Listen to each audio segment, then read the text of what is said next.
번째 이제 사역의 모든 준비를 먼저 40일 금식기도 하시고 또 5명의 제자를 뽑으시고 이제 예루살렘으로 갔어요.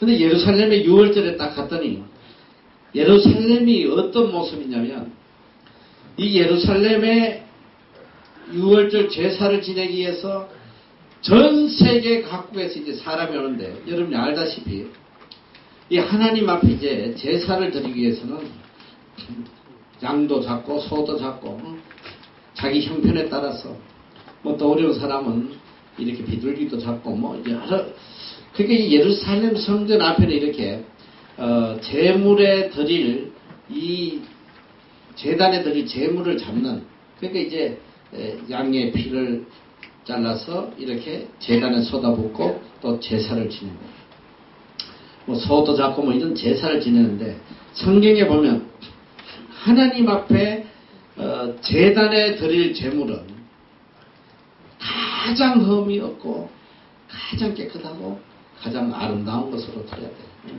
그러니까 양을 잡아도 정말 이렇게 건실한 가장 기름기가 잘 자르고 털도 아름다고 똥도 안 묻고 말이죠.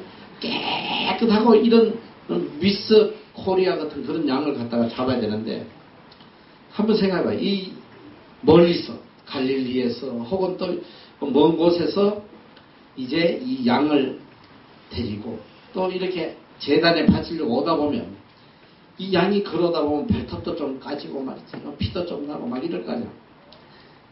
그 당시에 이 예루살렘 성전을 지배하고 있는 이 제사장 그룹 이제 지난번에 너희들에게는 아직 이야기 안 했구나. 이 주로 이 제사장직을 담당하고 있는 사두개인 파들이 주로 이렇게 제사장직을 하고 있어요. 이제 나중에 내가 다시 언젠가 상세히 설명드릴 이 유대 민족에게는 한 서너 개의 강한 집단으로 구성되어 하나는 바로 이 페르시스 바리새인이야. 바리새인들은 주로 소위 지금 말하면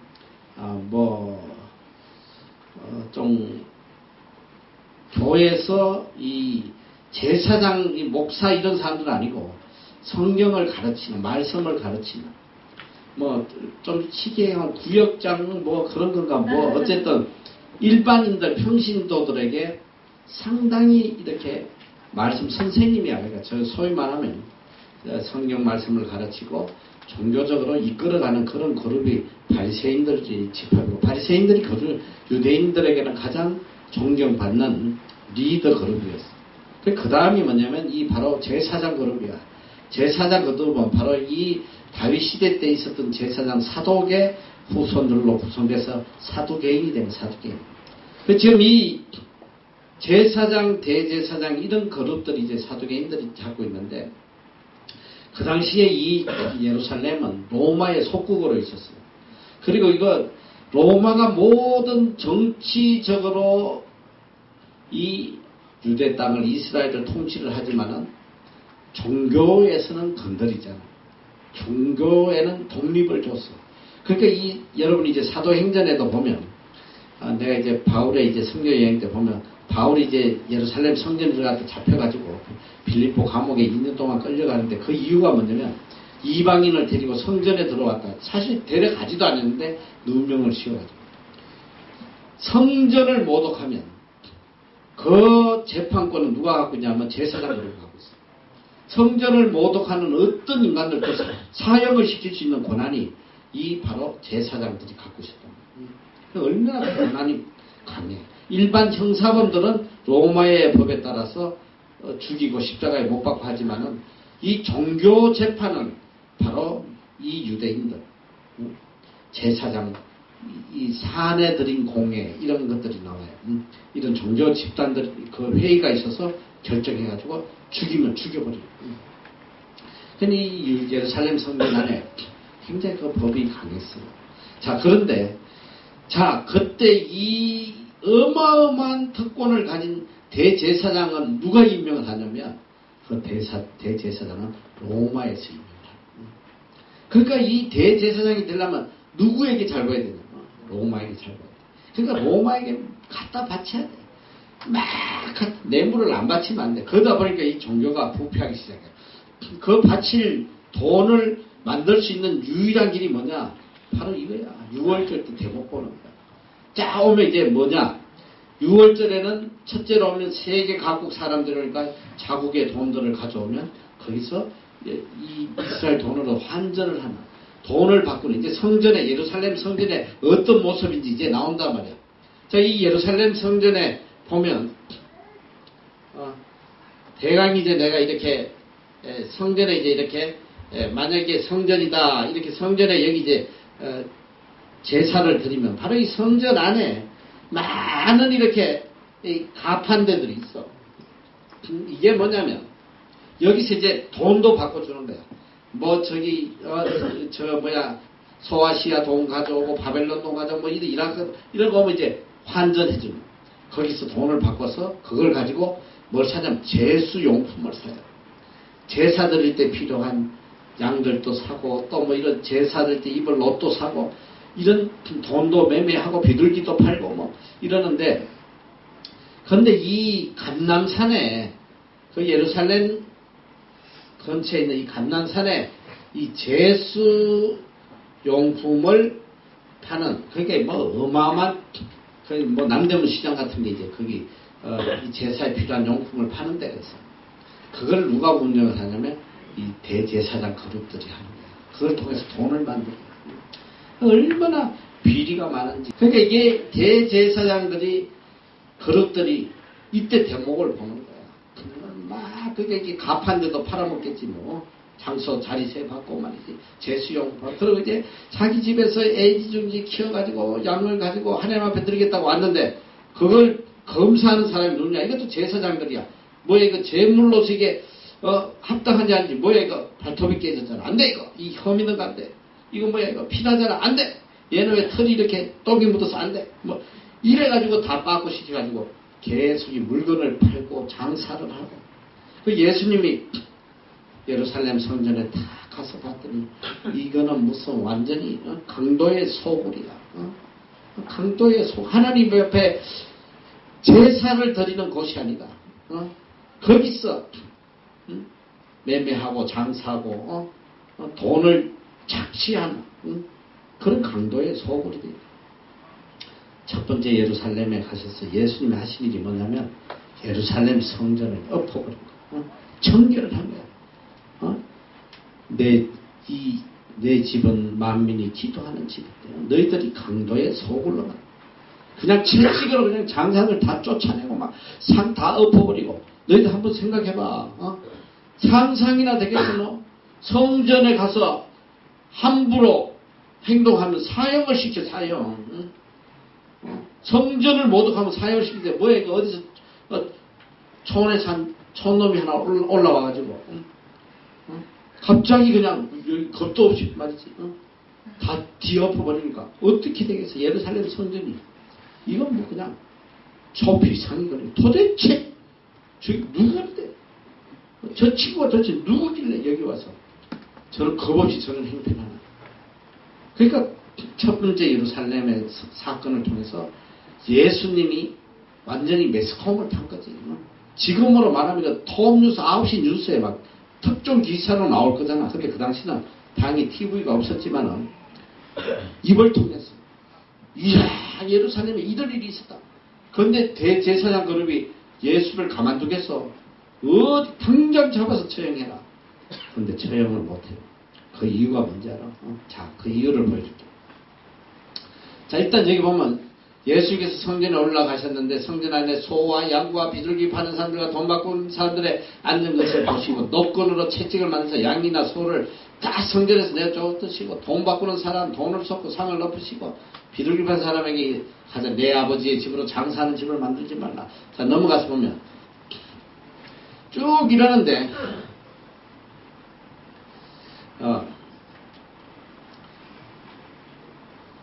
여기 보면 이제 예수님이 이제 말씀하시게 나오고 넘어가면 이때에 예수님께서 어떤 일을 하시냐면 6월절에 이 요한복음에 나오는 말씀인데 다 같이 읽어봐. 시작. 6월절에 예수께서 예루살렘에 계시니 많은 사람이 그 행하시는 표적을 보고 그 이름을 믿었다.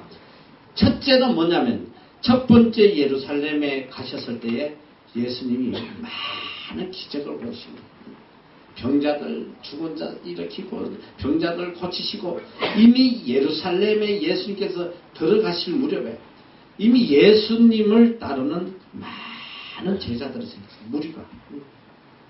놀랄 거 아니야. 예수님이 어느 날 어느 청년이 와가지고 뭐야 너 죄사함을 받았는데 뭐 병든 자가 벌떡이다.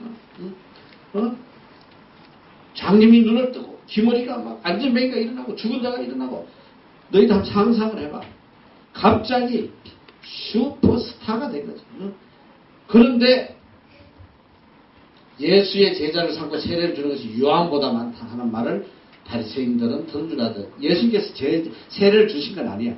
이미 예수님의 많은 제자들이 세례를 주고 이때에 많은 예수님을 따르는 무리들이 생겨난 거야. 그 짧은 시간 안에.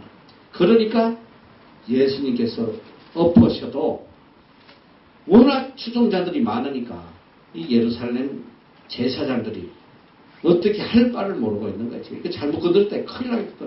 들은 소문이 있잖아. 저 사람 메시아다. 죽은 자를 살리고 병든 자를 고치고 막 이 순간에 예루살렘을 청결하게 하신 사건을 통해서 드디어 예수님이 누구신가 알려지기 시작한 거예요. 그 유대 땅 이 예루살렘 또 이 갈릴리 지역 해봐야 얼마 되겠어. 하루면 다 퍼진단 말이죠.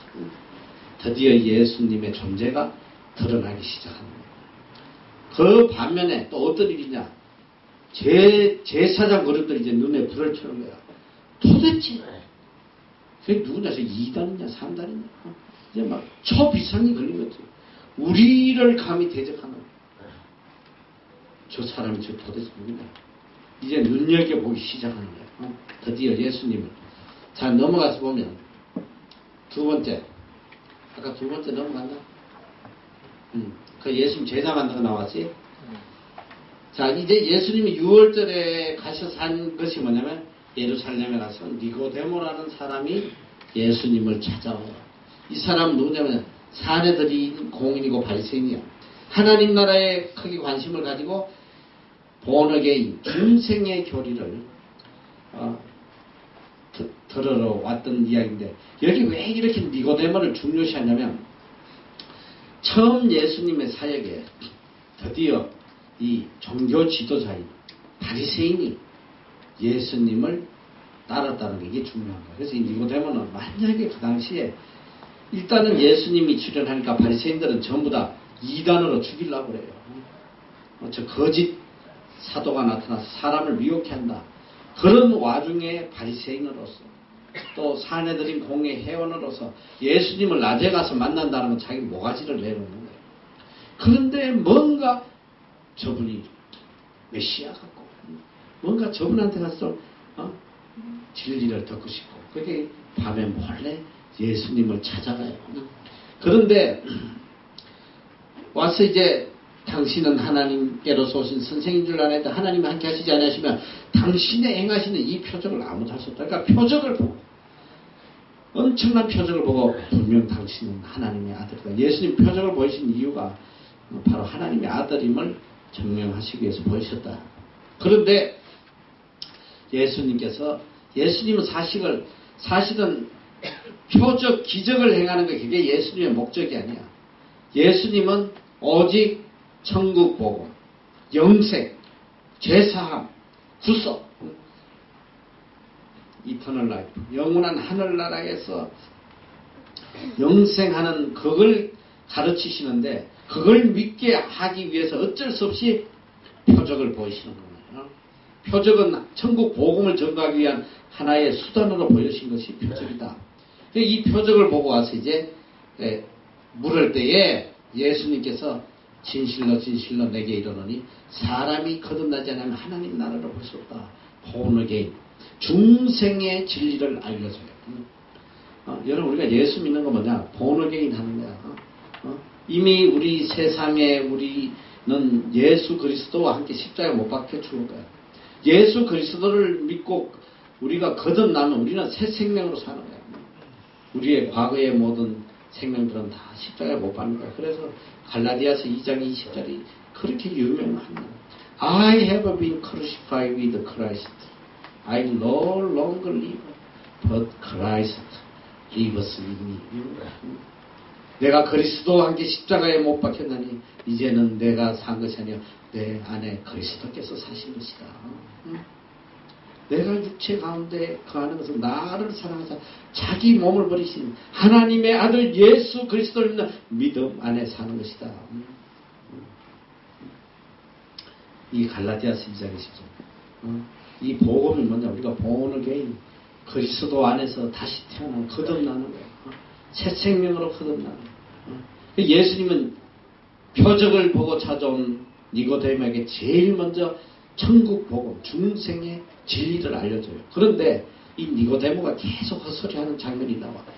넘어가 보면 아니 사람이 늙었는데 어떻게 또 태어납니까? born again 해야 된다니까 어떻게 태어나냐? 또 어머니 뱃속에 들어가야 됩니까? 이게 바리새인 사내들인 공회, 이게 종교 지도자의 대답이야. 예수께서 대답하시 진실로 내게는 사람이 물과 성령으로 나지 아니하면 하나의 하나님 나라에 들어갈 수 없다. 육으로 난 것은 육이요 성령 나온 성령이 내가 내게 거듭나야 하겠다 말을 기이 여기지 말라. 우리는 성령으로 물과 성령으로 우리가 거듭나야 된다. born again 해야 된다. 다시 태어나야 된다. 그리스도 안에서. 그래서 바울은 유명한 말 하잖아. We are new creation in Christ. 우리가 그리스도 안에서 새로운 피조물이라는 거. 과거의 내 모습은 다 죽고 이제 그리스도 안에서 새 생명으로 우리가 태어났다. New creation. 여러분 다 new creation이다 말이야. 니고데모가 어찌 이런 일이 있을 수 있습니까? 어떻게 사람이 born again 할 수 있습니까? 너는 이스라엘 선생으로 이것도 알지 못하냐? 책망을 받는 거야. 일평생 지도자로서 이런 것도 모르냐? 그래서 예수님께서 이 중생의 진리를 들려주는 이게 바로 첫 번째 유월절에 일어났던 사건이야.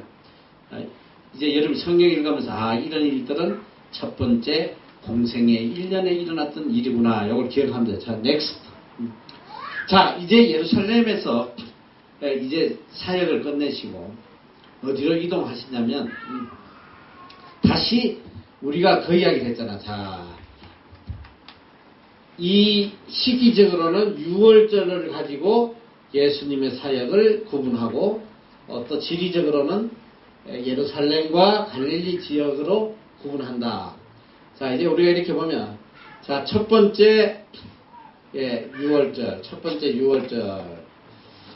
유월절은 이제 갈릴리에서 예루살렘으로 가셨고 유월절을 마치고 다시 예루살렘에서 어디로 오시냐면 갈릴리 지역으로 다시 예수님께서 갈릴리 지역으로 오는데 이제 한번 생각을 해봐. 갈릴리를 떠나셨을 때 예수님의 모습과 지금 다시 돌아오는 예수님의 모습은 너무나 많은 차이가 있어.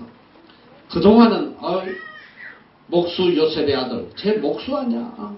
아버지 밑에서 그냥 목수하는 애 아니야. 뭐 그 정도로 알고 있었는데 이제 갑자기 특종 뉴스로 이 갈릴리 산골 골짜기까지 다 퍼진 거야. 이야 예수라는 청년이 말이지 막 죽은 자도 살리고 막 예루살렘을 뒤엎고 막 난리가 났다. 이제 예수님이 다시 갈릴리 지역으로 이렇게 돌아오면 어떻게 해야 되겠어? 그 마을에서 막 플래카드를 걸고 막 웰컴 지저스 슈퍼스타 컴백 막 이래가지고 막 환영해야 될 거 아니야. 나 시골 가면 진짜 재밌는 게 있어. 시골 가면 누구 사시 1차 합격 1차 떨어질지도 모르는데 그 1차 붙었다고 막 플랜카드 동네마다 그리고 사시 최종적으로 합격하면 막 현수막이 막 동네마다 촌놈들이 또 어린애 있어요. 근데 나는 요번에 너무너무 재밌는 걸 봐서 한국 가가지고 별로 시골도 아니야. 경기도 광주 오포 분당 바로 옆에 내가 맨날 광주 기도원 가는데 어느 날 차를 몰고 가는데 그 마을의 대로에 플래카드가 딱 붙어 있더라고. 뭐 붙어 있는지 알아? 이름 적고 누구 성균관대 회장 당선. 성균관대 총회장 당선. 이래가지고 그냥 플래카드로.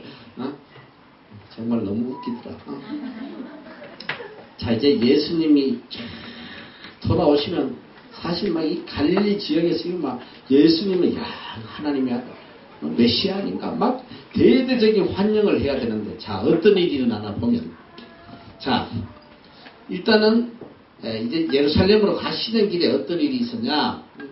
사마리아를 통하여, 내가 지난 시간에 이야기했지. 갈릴리와 사마리아 유대 땅인데 이 유대인들은 절대로 이 사마리아 땅을 통과하지 않는단 말이야. 내가 이야기했듯이 여기는 북이스라엘이 아수르에게 멸망당하면서 아수르의 왕이 이 지역을 그냥 완전히 잡종만 시켜버리고, 모든 나라의 식민지 이스라엘 민족은, 여러분 비록 나라는 작고 많은 그 환란을 겪어도 구약시대 때부터 자기들이 선민이라는 거예요. 우리는 하나님이 선택된 민족이다, 하나님의 백성이라는 그 선민 사상을 버리지 않았어요. 얼마나 거기에 대한 자부심이 있는지 몰라. chosen people. 우리가 선택받았다. 선택받았다는 거. 이런 선민 의식을 버리지 않고 살았는데, 이 항상 예루살렘을 올 때도 이렇게 이방 땅을 돌아서 온단 말이야. 이거 지나가지 않아. 그리고 유대인으로서 사마리아인하고 이야기를 하면 이거는 큰일 나는 거야. 향론도 그런 향론이 없어요. 예수님께서도 특별히 이방 여자든 사마리아인이든 보면 이렇게 개로 비교하시는 게 많아. 내가 어느 베니게 여인인가 어디다 그 지역이 어디? 그 귀신 들린 딸을 데리고 와서 예수님께 좀 낫게 해달라고 막 그때 예수님이 그 말씀하셨어요. 야,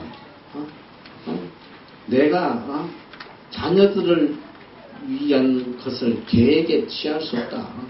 그건 막 충격적인 말이거든. 너희들은 개다, 못 준다 이런 뜻이야. 근데 왜 예수님 그런 말씀을 하시냐면 수로보니게 여인이지.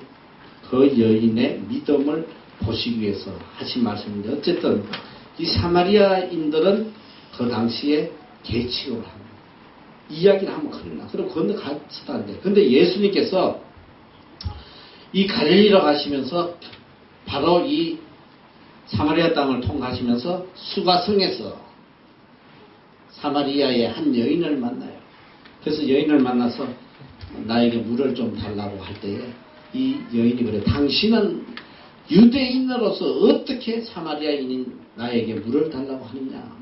그 대화가 되는 이야기 있잖아. 자, 그래서 너에게는 남편이 5이 있으니 이 하면서 예수님이 할 때에 이 여인이 예수님에게 참 예배를 드리려면 내가 어떻게 해야 되느냐. 예수님이 메시아인지 알고 이제 참 예배에 대해서 물어봐요. 그래서 너희가 신령과 진정으로 예배 드릴 때가 왔다. 장소가 문제가 아니고 거리섬산도 아니고 예루살렘도 아니고 오직 예수 그리스도를 만나는 바로 이때다. 이때가 바로 예배할 때니다. 참 예배를 알려주시는 그런 장면이, 그게 바로 예수님이 예루살렘에 첫 번째 가셨다 돌아오는 길에 일어났던 사건이다. 자, 그래서 자 다음에 이제 넘어서 이제 가다가 가브나움에서는 왕의 신하 아들을 가나에서 말씀으로 고쳐주는, 왕의 신하의 아들이 이제 죽게 됐을 때에 예수님께서 병을 고쳐달라고 찾아왔을 때에 예수님이 그냥 말씀으로, 가시지 않고 말씀으로 고쳐주는 장면이 나와요. 자, 넘어가서 그리고 또 가브나움에 가서 백부장의 신하를 또 고쳐주는, 백부장의 그 믿음을 보시고 예수님이 친히 가시겠다는데 못 오시게 해요. 어떻게 예수님이 이런 귀하신 분이 우리 집까지 올 수 있느냐. 오실 필요 없다. 말씀만 해도 된다고 막 할 때 그의 믿음을 굉장히 칭찬하시는 장면이 나와요. 그래서 예수님이 말씀으로 고쳐주셨다. 자, 넘어가서. 자, 이제 드디어 예수님이 고향을 가시죠. 나사렛. 나사렛으로 이렇게 돌아오시면 환영해 줘야 될 거 아니야. 우리 마을에 이런 메시아가 탄생하셨다. 주 메시아 옷이 막 환영하고 막 대잔치를 벌여야 될 거 아니야. 그런데 그게 아니더라 이 소리야. 갔더니 배척을 하는 거야. 예수께서 이제 고향으로 가서 회당에서 가르치시니 예수님이 회당에서 그러니까 예배당이지 이 유대인의 예배당에서 가르치시니까 저희가 놀라가는데 이 사람의 지혜와 능력이 어디서 났느냐. 정말 놀라운 거야. 이 가르침을 들으니까 막 너무 놀라운 거야. 그리고 능력 막 병 고치고 죽은 데 살리고.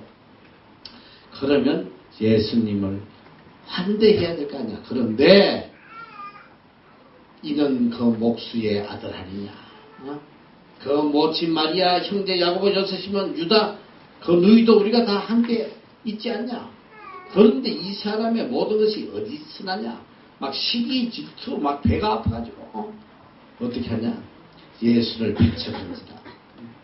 그때 예수께서 저희에게 말씀하시되 선지자가 자기 고향과 자기 집 외에는 존경을 받지 않음이 없는 일 하시고 저희 믿지 않음을 인하여 거기서 많은 능력을 행치 아니하시다.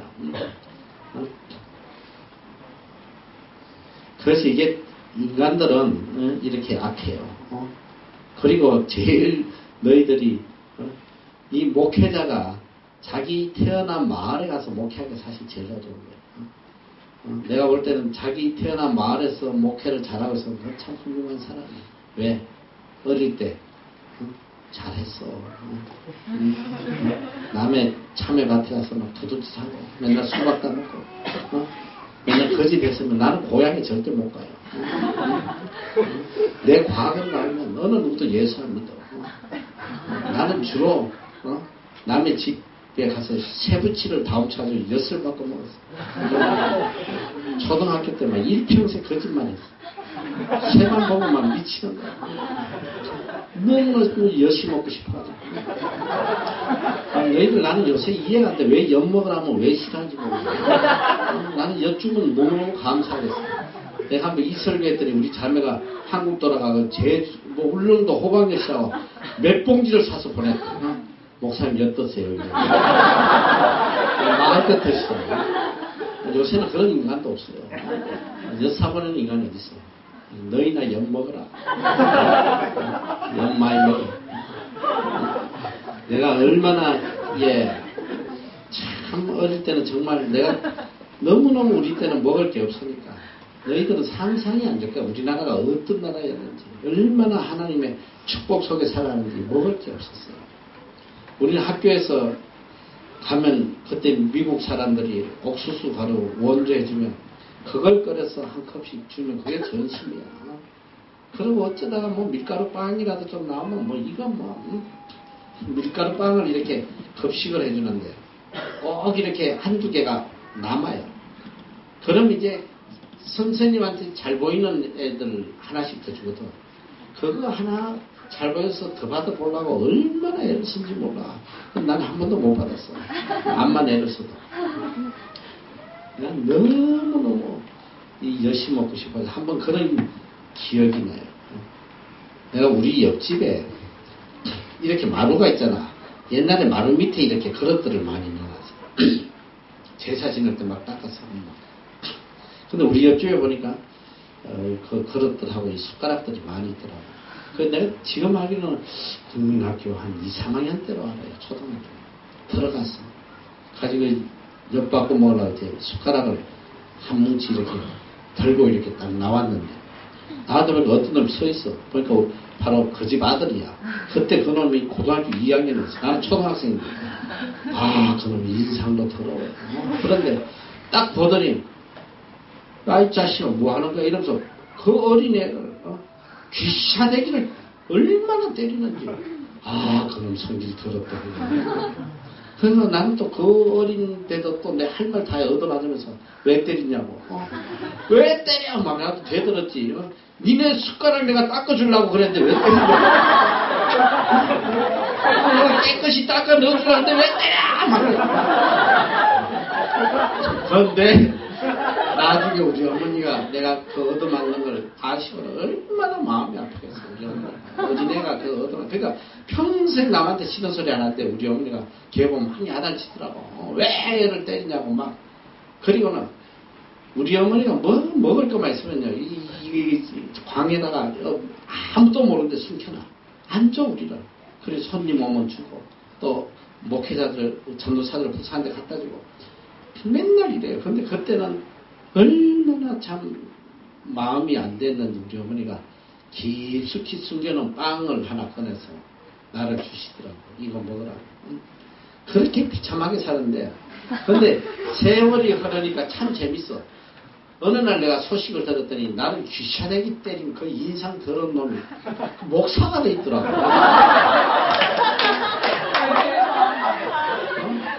이 도둑질한 놈도 목사가 돼 있고 두드려 팬 놈도 목사가 돼 있고 내가 보니 이 목사는 다 인간 말자들이 세상에서 가장 버림받은 인생들이다 이게.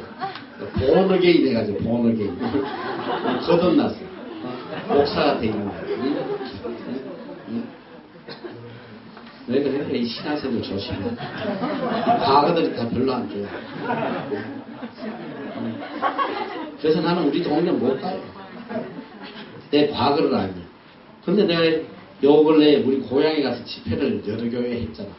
근데 참 감사하게도 나를 알아본 사람 하나도 없었어. 아무도 모르더라고. 내가 어떤 사람인지. 예수님께서도 고향에 갔더니 그걸 환대해주고 메시아로서 인정해주는 게 아니라 이렇게 핍박하고 배척하고 예수님이 고향에 가서는 대접을 받을 수 없다. 선지자는 그 말씀을 하십니다. 자 넘어가서 보면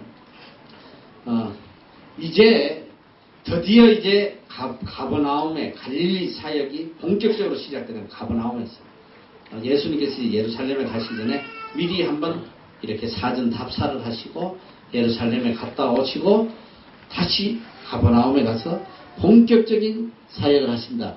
비로소 전파하여 가라사대 회개하라 천국이 가까웠다. 여러분 예수님이 오셔갖고 복음을 전파하시면서 제일 먼저 강조하신 게 뭐냐? 회개하라는 거예요. 회개하라. 왜 회개하냐? 천국이 가까웠다. 천국이 가까웠다. 회개라. 여러분 우리 모든 신앙의 시작은 회개에서 시작됩니다. 우리의 죄악에 대해서 회개가 없으면 절대로 천국 복음이 들어올 수가 없어요. 지난 시간에 팔복을 이야기하면서 그리스도인의 팔복이 뭐냐? 그리스도인의 복이 뭐냐? 주님이 말씀 마음이 가난한 자는 복이 있나요? 저희가 천국을 보고 있습니다. 마음이 가난한 자. 마음이 가난한 자는 누구냐?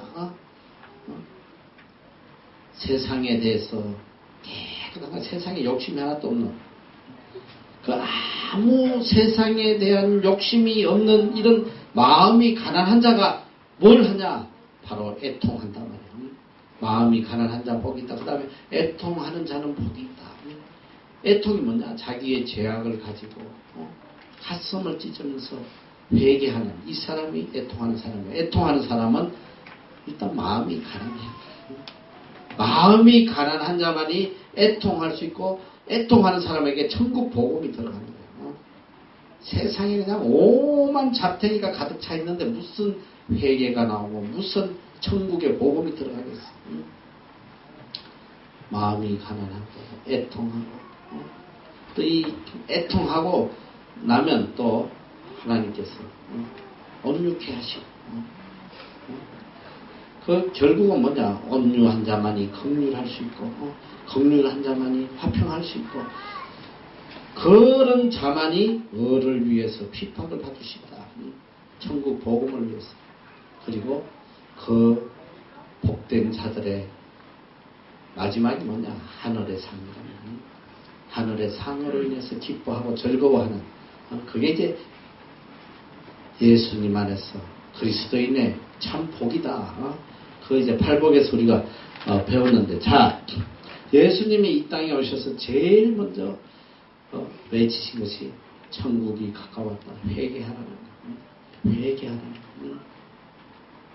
예수님의 복음은 바로 천국 복음이라는 거. 오직 천국 복음. 하늘나라의 복음을 알려주신다. 우리가 하늘나라의 천국의 복음을 듣기 위해서 제일 먼저 해야 될 게 애통하고 회개해야 된다. 우리의 마음이 청결해야 된다. 깨끗해야지만 하늘의 복음이 들어온다. 이걸 예수님이 가르쳤어요. 그래서 이제 본격적으로 천국 복음을 전파하시면서 병행하신 것이 뭐냐면 바로 치료사역이란 말이에요. 병든 자 고쳐주시고, 근데 이 병든 자를 고쳐주시는 이 치료사역은 결국 천국 복음을 전가하기 위해서 채널로 이용하신, 통로로 이용하셨던 것이다. 병을 고쳐주시는 게 목적이 아니라 그에게 천국 복음을 넣어주시기 위해서 병을 고쳐주셨다. 그래서 이 보면 이 나사렛을 떠나서 서불론과 납달리 지역에 있는 가버나움에 가서 사셨다. 이는 선지자 이사야가 하신 말씀을 이루라 하셨다. 서불론 땅과 납달리 땅과 요단강 저편의 해변길과 이방의 갈릴리 흑암에 앉은 백성이 큰 빛을 받고 사망의 땅과 그늘에 앉은 자들에게 빛이 비치었다. 이때부터 예수께서 비로소 전파하여 가라사대 회개하라 천국이 가까웠느니라 하시니라. 자, 넘어가서 자, 이제 첫 번째 6월절에 공생의 1년 동안에 있었던 내용이 뭐냐? 그 내용은 5 제자를 만나시고 또 혼인잔치에 가서 기적을 행하시고 가버나움 성전 청결 예루살렘에서 이적 니고데모 만남 수가성 여인에 대한 내용. 요거는 이제 6월절 공생의 1년이다. 그리고 요 앞에 이제 빠진 게 세례 받으시고 40일 금식하시고 요 내용이 빠진대요. 그리고 예수님이 8개월 동안 예루살렘에 계셨는데 예루살렘의 사역에 대한 8개월 동안 사역에 대한 내용은 오직 요한복음에만 기록되어 있다. 내가 그래서 요한복음은 공간복음이 아니라고 그랬잖아. 요한복음은 완전히 이 마태, 마가, 누가에서 기록하지 않은 부분들을 기록해 놓은 것이 요한복음이에요. 그래서 요한복음은 주로 예루살렘 사역에 집중되어 있다. 예루살렘에서 예수님이 행하셨던 일을 기록하고 있다. 이게 바로 6월절 공생의 1년에 대한 내용이다. 그래서 여러분이 이제 성경을 읽으면서 이제 조금 이렇게 정리가 돼갈 거예요. 이제 예수님께서 움직이신 방향이 자, 처음에 이제 갈릴리에서 예루살렘 동편 요단강에 오셔서 세례를 받으시고 또 40일 금식기도 하시고 5 제자를 세우시고 또 가나에 가서 기적을 행하시고 또 가버나움에 와서 선교 준비를 하시고 첫 번째 6월절에 가서 예루살렘 성전에서 성전을 청결하시고 성전을 다 엎어버리시고 그리고 천국 복음 또 이 치료사역 많은 제자들을 만드시고 예루살렘에서 수가성을 거쳐서 사마리아 땅을 거쳐서 다시 갈릴리 지역에 와서 비로소 천국 복음을 전거하시는데 갈릴리 지역에 제일 먼저 이제 회개를 외치셨다. 회개하라. 그리고 치료 사역과 천국 복음 말씀 사역을 함께 시작을 하셨다. 여러분 이제 공생의 1년까지 이제 머리에 싹 담아오란 말이에요. 그리고 이제 성경을 내가 계속 지금 사복음을 반복해서 읽으라 그러잖아. 읽고 있어? 사복음을 보면서 이제 내가 이야기하는 걸 딱 보면 이제 눈에 선하게 보여. 이미 너희들이 내가 이 지리에 대해서 가르쳐주니까 지금 보이지? 수가성이 어디 있고 가버나움이 어디 있고 쭉 지금 이제 그림이 그려지고 있잖아. 그치? 네. 예수님의 이동하는 행적을 여기 이렇게 좀 잘 보라고. 오늘은 여기 공생의 1년까지 하고 마치 이제 다음 시간에 공생의 2년에 일어났던 일들을 우리가 같이 공부하도록 그렇게